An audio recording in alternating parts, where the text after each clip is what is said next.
Good morning everyone and welcome to my daily vlog. তো কিছুদিন ধরে না আমি এই সকাল বিকেল টিউশন পড়ানো শুরু করে নিজের জন্য একেবারে সময় পাচ্ছিলাম না। আর তার উপরে আজকে আবার আমাদের বাড়িতে কিছু রিলেটিভস আসবে, আর সেই জন্য সকালবেলা টিউশন পড়িয়ে লেগে পড়লাম রান্নার কাজে। তো মা ওইদিকে বাকি রান্নাগুলো করছিল আর আমি করছিলাম আমার ফেভারিট চিকেন। আর ওদের কথা বলতে বলতে এসে হাজির। তো এইটা আমার জামাইবু আর এইটা আমার দাদা। আর দাদারা বেশিক্ষণ থাকবে না বলে এসেছিল, তো ওরা তাড়াতাড়ি খাওয়া দাওয়া করেই বেরিয়ে পড়লো। আর আমি দেখো লেগে পড়েছি বিরাট বড় কাজে, বাবার হেল্প করার জন্য। অ্যান্ড দেন বাবার কাছে বকা খেয়ে ওখান থেকে উঠেই স্নান করে বসলাম পড়াশোনা করতে। আর বিকেলে আমার পড়ানো ছিল, সেই জন্য সকালে যে পড়াগুলো পড়েছিলাম ওগুলো রিভাইজ করছিলাম, কারণ এখন আবার নতুন কিছু পড়া শুরু করলে আমার না ওইটা আর শেষ করা হবে না।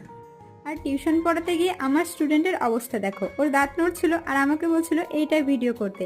তো আজকে এই পর্যন্ত থাকলো, দেখা হচ্ছে নেক্সট ব্লগে।